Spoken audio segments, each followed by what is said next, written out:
151 days, 14 hours, 18 minutes, and 23 seconds aboard the International Space Station in 2007. Then I was able to go back in 2010, as we have already heard, on the Space Shuttle Discovery for a 15-day, 2 hours, something change, resupply mission to the International Space Station. So I total 167 days in space. I also had the opportunity to spacewalk 6 times, to the tune of about, 40 hours or something like that. A little while ago, I was 29th on cumulative spacewalk time, which big deal, right?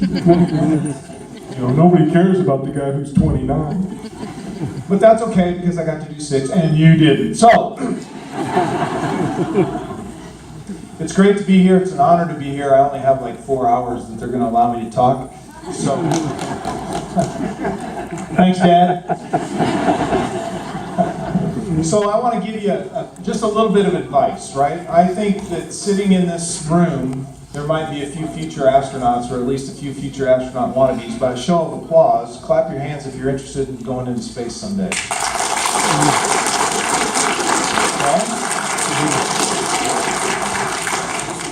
The next time I go, I want the strawberry rhubarb ladies to go with me. Where are the strawberry rhubarb ladies? Awesome. That was really good. But I have some advice. All you people that dream of going to space or dream of going on to do something great in your life, you're just like me. You're absolutely just like me. And the reason I say that is because I'm going to give you a formula, a very simple formula here, that I'm going to hope helps you to achieve whatever dream you have, whether it is to become an astronaut, or whether you want to be the best news reporter in the country, or you want to be the best lawyer, or the best chef, or the best police officer. It doesn't really matter. But my formula works for everyone. And the first step is you have to have a dream. Right? That's a simple one. Everybody understands that. You've got to have that dream. Number 2 is a little harder. You have to persevere.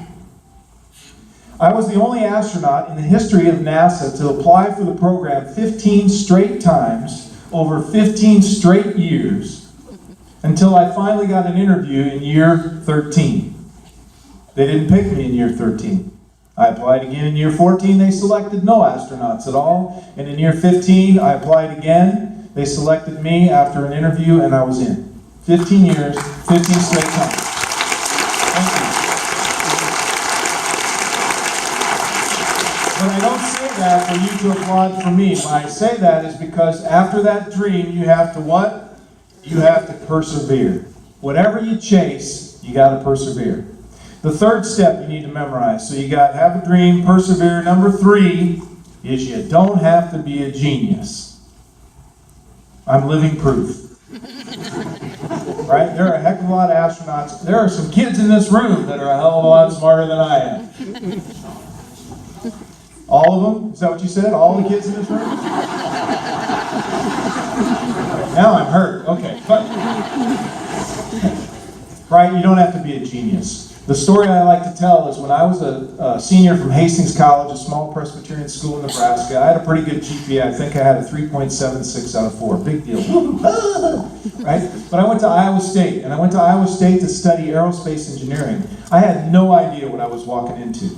So much so that the fall semester, my first year at graduate school, I took advanced calculus.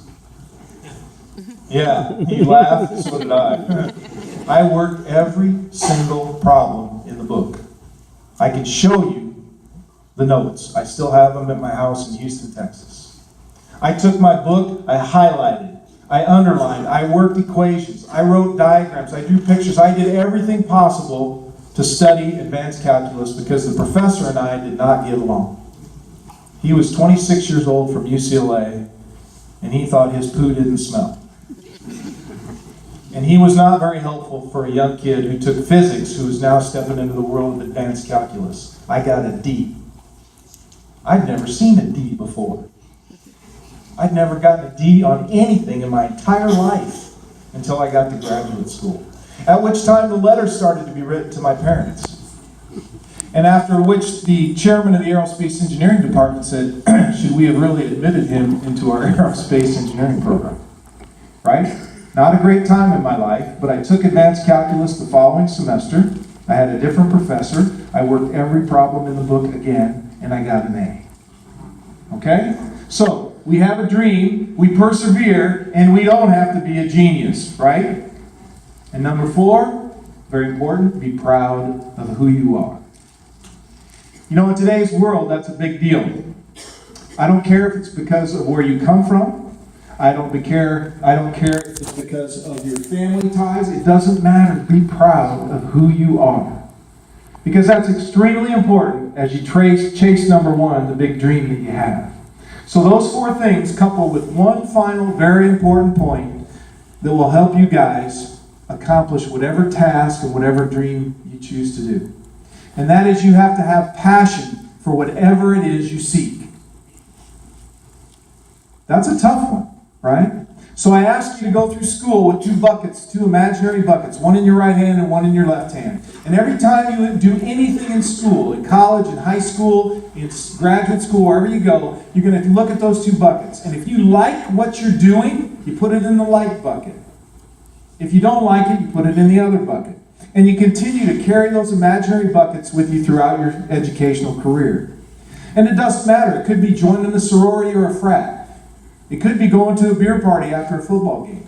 It could be being in the local community chorus. It doesn't matter. You put those things, you find what you like, and you put them in the one bucket. The things you don't like, you put in the other. Because your journey through your educational period is about discovering who and what you are.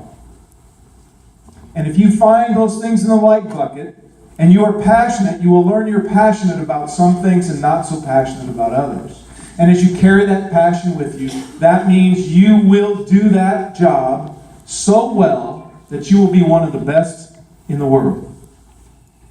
And if you choose to chase that number 1 dream, if you're passionate about what you do, you'll do it better than anyone else, or at least as good as anyone else, and you have a great chance at succeeding with whatever it is you choose.